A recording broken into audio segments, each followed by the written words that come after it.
Hello and welcome dito sa ating tutorial kung paano gumawa ng account sa Golden Expedition. So guys, ituturo ko sa inyo paano gumawa ng account sa Golden Expedition in less than 2 minutes. Kailangan lang natin guys mag-download ng MetaMask wallet dito sa Play Store. Pupunta lang tayo sa Play Store, search na natin is MetaMask blockchain wallet. So download lang natin yan. So wait lang natin mag-loading. Then tapos install, open lang natin. Open natin yung apps.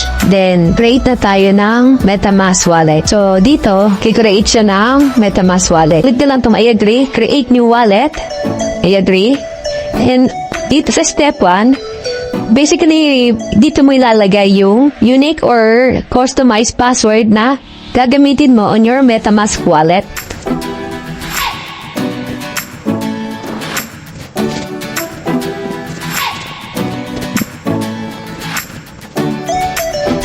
Click create new wallet. And then dito sa second step, click na lang tong secure my wallet. Alright. On this interface, once na kinilik itong reveal secret recovery phrase, lalabas na yung unique na combination of 12 words na ibibigay sa iyo ni MetaMask para ma-recover nyo yung mga MetaMask wallet nyo once na nalimutan yung password. So, better to take note of this or i-screenshot nyo na lang siya. Click next. And basically, dito sa third step, i-input nyo lang o i-fill out nyo lang to doon sa binigay ni MetaMask sa'yo na recovery phrase.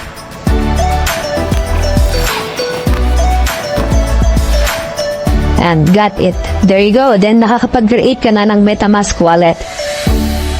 So guys, nakapag-create na tayo ng MetaMask wallet natin. So, di-discuss ko sa inyo kung paano yung settings nito. Then, yung Ethereum main network, yung sa taas, papalitan lang natin yan ng BNB Smart Chain. Add network lang tayo. Click lang natin yung add network. And then, nakikita nyo itong BNB Smart Chain. Add lang natin yan. Then, okay na siya. Add na natin. And then, import din natin yung USDT token. So, click natin yung import. Search natin dyan. Search natin dito is Tether USD. So, yan. Search natin Tether USD. So, Tether USD, guys, ang ilalagay natin. Dito sa taas is Tether USD. So, ito siya. Then, scroll lang natin pababa. Then, import. So, nandito na yung dalawang token. So, bakit nga ba itong dalawang token ang kailangan natin? Si BNB, guys, is in-import natin dyan. Is, kailangan kasi natin yan for gas fee. So, ano nga ba yung gas fee? Ang gas fee, guys, is explain ko na parang, like for example, bumili tayo ng tools. Si BNB kasi ang gagamitin nating pang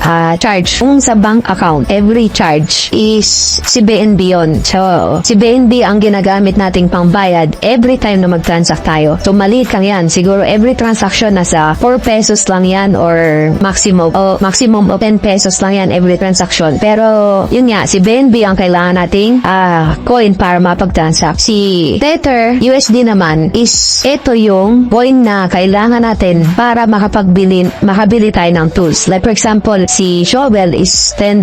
So, yan siya. So, si Tether USD naman ang kailangan nating coin para makabili tayo ng mga tools. Yung amount na nakalagay dun sa tools is, ito yung si USD. Tether USD yung kailangan natin. Kaya yung dalawa ang kailangan nating i-import. So, na-import na natin yan parehas. Na-explain ko na rin paano gumagana yan. Then, ang next nating pupuntahan, guys, ang browser ni MetaMask. So, i-click lang natin yung browser na yan. Click lang natin yung browser na yan. Then, mare-redirect tayo sa browser ni MetaMask. So, loading lang yan. Then, dito sa search, ita-type lang natin goldenexpedition.io. So, type lang natin yan. Then, search. So, maglo-loading lang yan. Then, mare-redirect ka na dito. So, dito sa interface na to is, i-connect na natin si MetaMask natin sa games natin, sa Golden Expedition. Nakikita nyo to? Yan na, i-click natin para ma-connect ang wallet natin sa Golden Expedition. So, click login.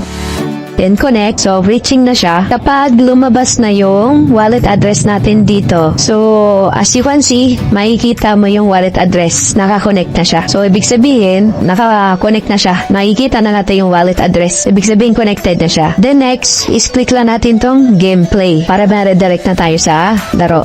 Pag-click ng gameplay, maglo-loading na yan. So, scroll mo lang sa baba. Makikita mo dito is my high switch resolution. So, kahit hindi na natin siya isi-switch ng high resolution, next lang natin, type lang natin dito guys yung information ng character natin. So dun sa resolution is naka-low lang tayo. Huwag na natin i-switch into high para mas maganda yung gameplay niya. Kasi si MetaMask guys is limited lang ang kaya niyang i-load. So okay na tayo sa low res. So type lang natin yung information natin dito para makagawa tayo ng character natin, information ng character.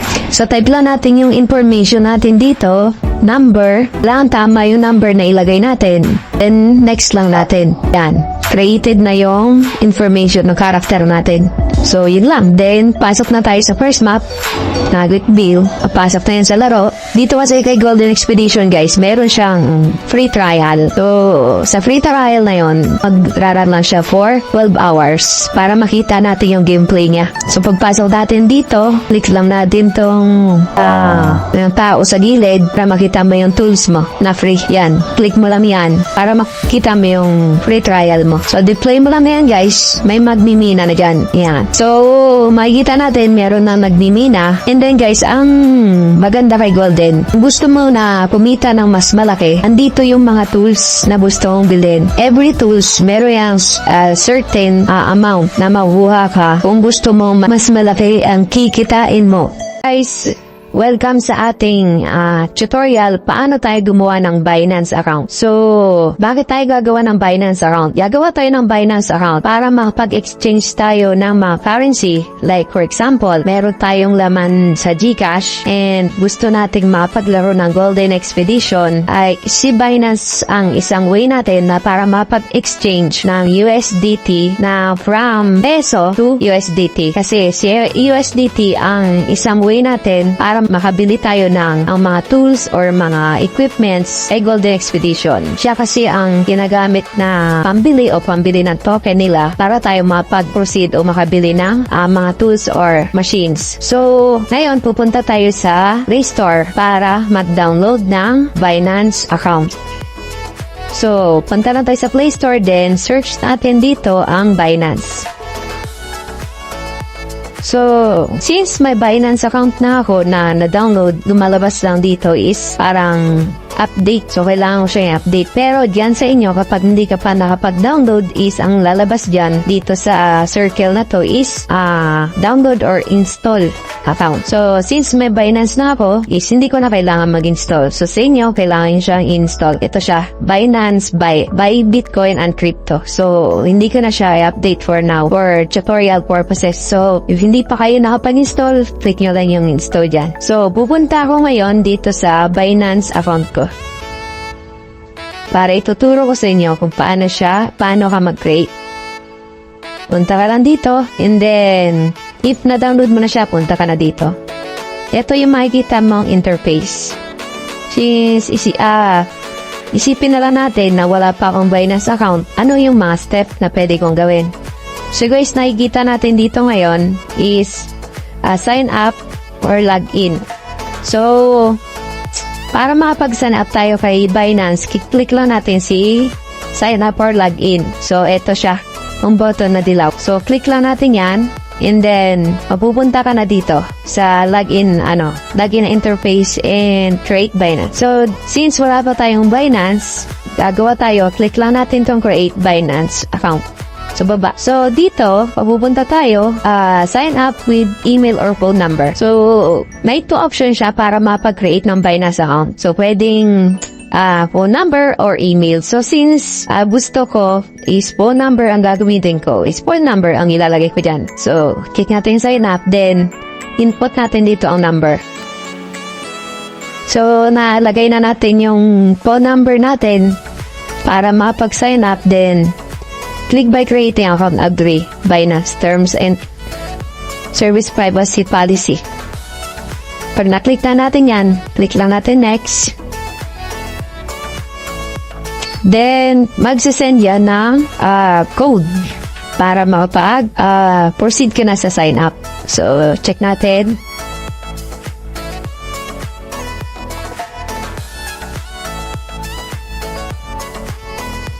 Six oh three 362. 362. So, nag-proceed na siya. Then, proceed tayo dito sa password. So, at least 8 character, at least 1 number, at least uppercase letter. So, try nating maglagay ng password. Kailangan nating sundin yung sinasabi niya para sa password. So, yan, nag-check siya lahat. So, pwede ako mag-proceed yan para makapag-create na. Kailangan naka-green yan lahat. So, next. Referral ID, optional lang naman yan. So, hindi ko na siya lalagyan. So, dito lalabas, verify identity. Kailangan natin tong verify para ma-allow tayo ni Binance makapag-cash in tsaka makapag-cash out. So, kailangan ni Binance ng KYC natin para makita niya as legit talaga tayo. So, try ko click yung verify identity. So, dito, kailangan natin ma-enable yung ASCII natin. So, para ma-protektahan natin yung ating Binance account. So, napaka-importante nito. So, add passkey. Then, may mga option dito na pwede nating gamitin para sa security ng Binance account natin. So, try ko tong this device. Ninalabas niya dito na use your screen lock for security purposes. So, yun. Yan. For continuous verification, kailangan natin magpasa ng ID dito para sa verification ni Binance at para ma-verify niya na legit talaga tayo as a user. So, kailangan tayong continue. Then, ito-type mo lang dito yung, yung first name, middle name, at last name. Yan. Hindi kailangan natin dyan, fill up pa natin yan. Ito yung process ng pag-verify ng Binance account. Enable to cash in and cash out or makapag-exchange tayo ng currency. Continue. Video natin. Philippines. Continue. Then birthday natin. Lagyan lang natin yan. Ito ang month. Ito ang year. So, fill up na natin yan. Continue. So, yung address natin, ilagay natin dyan. So, like example ito. Yan. So, fill up natin lahat yan. Yan. Then, click continue. Kailangan kumpleto siya. So, ang recommended ni Binance is UMID, Philippine National ID, also accept voters ID, SSS ID, PhilHealth ID, at yan yung mga sinabi niya. So, tignan natin yung recommended niya or pwede rin driver's license. If meron ka, nasa iyo kung anong meron ka, ID, pwede rin passport, so, resident permit. So, since may driver's license, pwede ko yung piliin. So, continue. Then, continue. Yan. Take picture with phone or upload existing photos. Nasa iyo yun kung pipicturean mo muna is via camera or take picture with phone. Pwede naman. So, if ito'y pinili natin, pipicture mo lang siya gamit yung mobile mo. So, hindi ko siya pwedeng gamitin kasi nag-i-screen record ako. Pero yun yung process niya. Then, isasubmit mo lang siya. Okay. So, wait ka lang din for mahaba na yung 24 hours para ma-verify niya na successful ang pag-verify mo na Binance account. Okay? So, i-assume natin na nakapagpasa na ako ng ID, then wait natin for ilang hours or minute or day para ma-verify ni Binance ang ang account. So, see you. Paano naman tayo mag-cash in and mag-cash out sa Binance? Hello guys! Continuation tayo ng tutorial for Binance account. And dun sa unang video natin, ito yung continuation niya. So, ang end natin dun is nag-send tayo ng ID for verification. Check natin ngayon if ang Binance account natin is verified na. So, kung mapupunta tayo dito, then punta tayo. Nakalagin ka sa Binance, punta ka sa home. Ito sa baba, home. And then, check natin itong sa upper left na na itong diamond na to, yung logo ng Binance. So, check natin yan if user natin is verified na. So, dito naman, verified naman siya. Dito, pwede na tayo mag-cash in ng pera. So, Gcash natin, may laman siya na 5,000. So, magta-try tayo ngayon mag-transfer ng 1,000 pesos papunta sa Binance account natin. Minimum pagbili ng USDT is 500 pesos. So, since may fund naman tayo, try natin mag-fund ng 1,000 pesos. So, balik lang tayo sa Binance. Then, dito sa baba, may makikita ka dyan na P2P. So, click lang natin tong P2P. Then, mapupunta na tayo dito sa interface na to. So, dito, meron buy and sell. So, mayroong buy and sell. Ang pipiliin natin dito is buy. Ito mga seller ito ng USDT. So, lagay lang natin yung amount natin na kung ilan bibili natin USDT worth of 1,000 pesos lang sa natin bilhin. And then, yung payment natin, gusto natin Gcash. So, ito yung mga user na nagbebenta gamit ang Gcash. So, ang payment pag-accept nila ay Gcash. So, click lang natin itong buy. And then, amount, 1,000. Then, buy USDT. So, pag buy natin USDT, dito sa upper right, makikita mo dyan parang may chat option dito ng Messenger. So, click natin yan muna para malaman natin if online sila. At malaman din natin kung mabilis yung transaksyon kapag online sila. Online po, chat lang natin. Yan. Tatanungin natin sila kung online bago tayo mag-proceed sa pagbili natin. Para hindi na tayo matagalan, kumbaga. Baka mamaya, hindi sila online. So, ang hirap maghintay, lalo may time yung yung Binance sa pagbili. So, wait lang natin na masin niya yung message natin. And then, i-proceed na natin yung yung order ng USDT. So, kaya bumibili tayo ng USDT para pangbili ng tools and machines kay Golden Expedition. So, wait lang natin.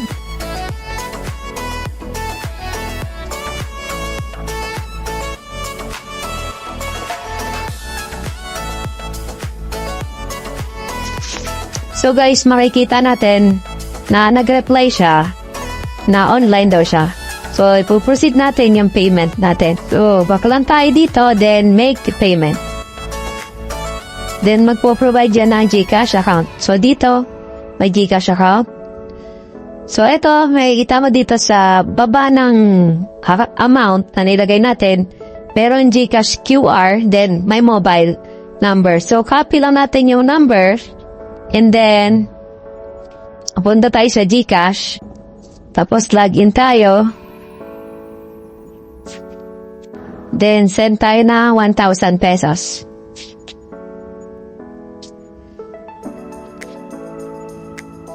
Yan. So, send tayo na 1,000. So, pag send natin ng 1,000, screenshot natin yan.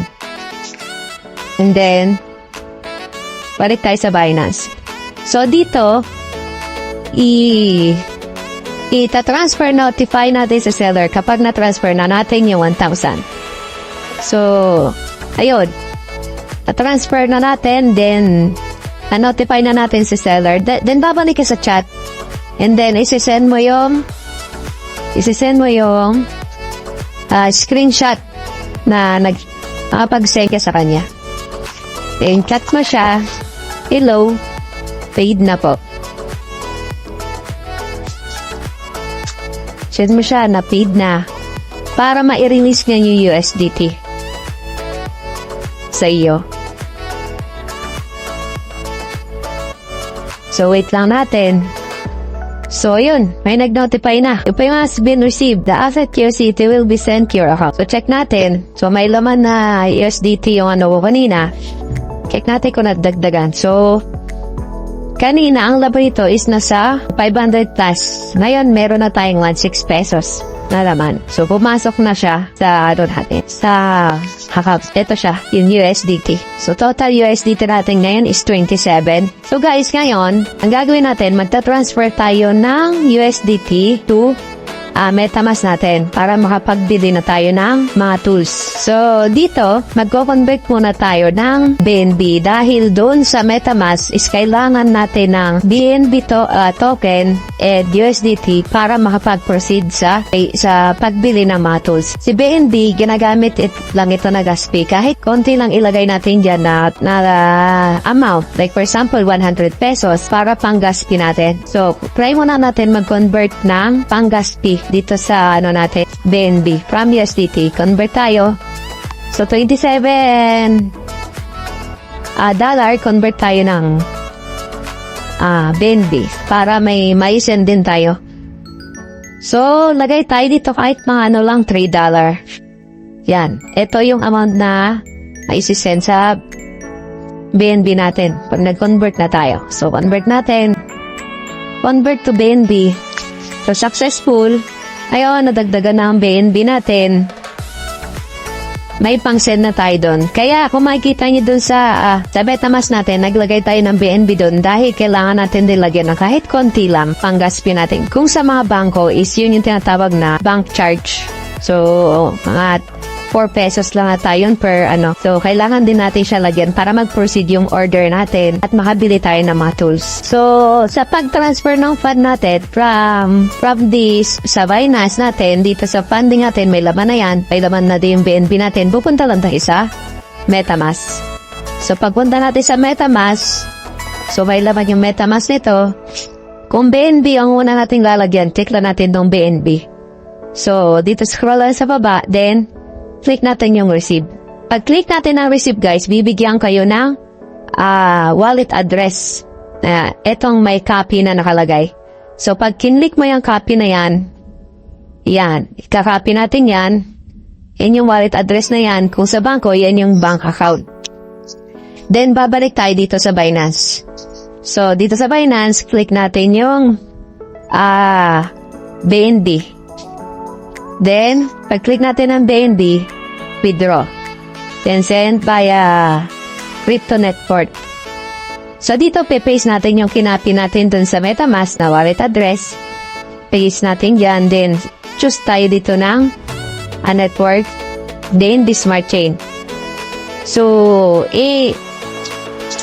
ang minimum natin dito is 0.0012. So, kayo kung ilan ilalagay mo dyan. Kung bawa, let's say sabihin natin, pwede mo i-max yan. Pwede din naman. So, nasa sa'yo yan kung magkano.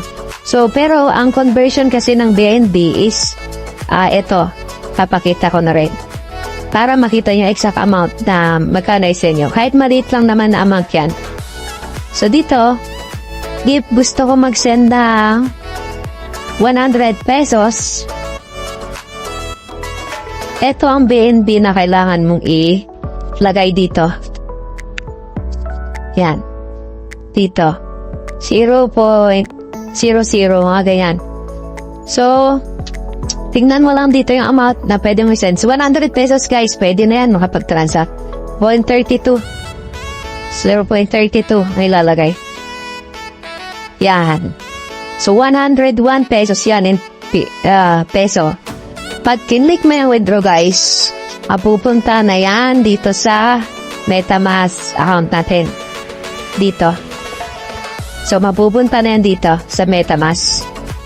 So, ganun din si USDT. Kapag kukunin na natin USDT natin kay Binance, click lang natin tong USDT, then receive, then copy natin tong wallet address or bank account niya.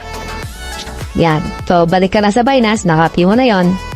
So, hindi kahit hindi na natin proceed yan, pakita ko lang kung paano. Then, click mo yung USDT, then withdraw, then send by a crypto network, paste mo dito ang wallet address ng USDT mo sa MetaMask. So, pili ka dito, BNB Smart Chain pa rin ang pipiliin mo. So, dito, lagay mo kung ilan yung gusto mong USDT. Isasabihin mo 25 USDT. So, worth 1.3 yan. Makikita naman dito yung amount sa baba. So, insufficient balance. Lagay natin 15. Yeah. So, worth 800. Then, click withdraw. mapupunta na yan dito sa MetaMask. Pagdating sa MetaMask guys, kapag kumpleto na yan, may fund na tong dalawa at may pang-gaspi ka na BNB, pwede ka nang proceed to pagbili ng mga tools or equipment sa Golden Expedition. Yun na naman yung process niya para makabili ka ng mga tools and equipment using GCash account and Binance accounts exchanger. So, see you sa next video natin.